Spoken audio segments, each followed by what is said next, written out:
Well, I'd hope not. We finally got a trailer to Dune Part 2, and all I have to say is... yes. Let's break down this trailer. Roll the intro.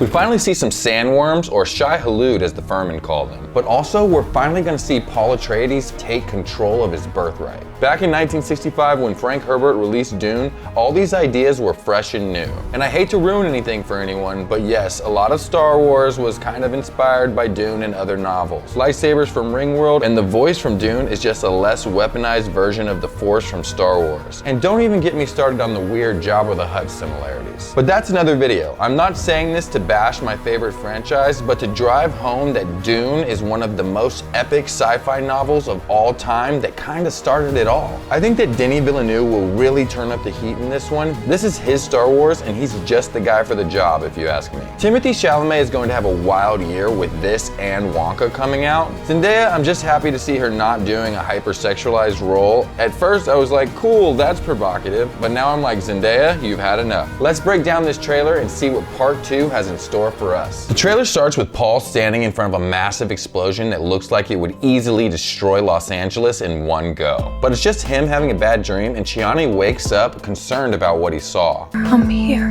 It's been a while since you've had one of those nightmares. Tell me, what was it about? He says it's just fragments, but his dreams are different since he combined spice with his Bene Gesserit powers. Also, that's why their eyes are this beautiful blue color.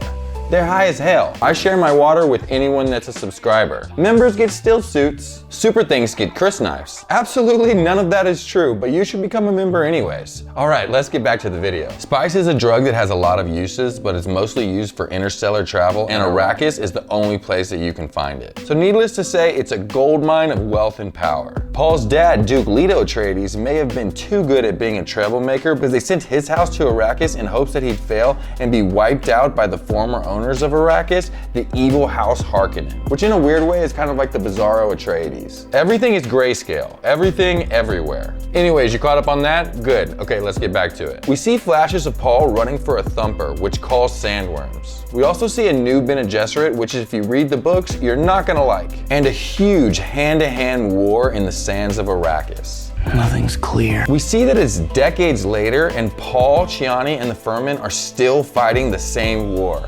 And technically, the Atreides have been fighting that war for even longer than that. Your blood comes from dukes, then great houses. Paul and Chiani's relationship has stayed red hot even after all this time. We see an ornithopter flying over an exploding structure, and we hear a familiar voice. Deal with this prophet.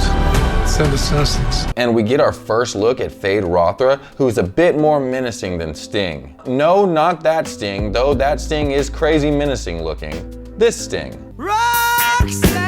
Anyways, that was dumb. Fade Rothra looks terrifying and the perfect villain for old Timmy Chalamet. We see him fighting on a world that has a sun that's devoid of color. Is that how you say that? Devoid of color? Okay, cool. That would explain all the translucent skin like we saw in Dune 1. I see possible futures all at once. And in so many futures, our enemies prevail. But I do see a way. There is a narrow way through. And that's when we see the sandworms and their riders burst through the dust. We see that House Harkonnen is huge and their structures are massive and beautiful, though a little devoid of color. See, I did it again. Without giving too much away, we see Paul making an alliance with the Bene Gesserit, which will cause a whole new set of issues. Also, it looks like Paul has finally mastered the voice and he uses it on the most powerful voice user. So that would make him the most powerful voice user, right? This prophecy is how they enslave us! Finally, we get our first look at some awesome worm riding. That didn't sound as dirty in my head. Either way, the last thing we see is an epic battle that I cannot wait to experience. You are not prepared for what is to come. Hey, I'm stuck in this box until we get 10,000 subscribers. Please help me get out of the box. Please? Please?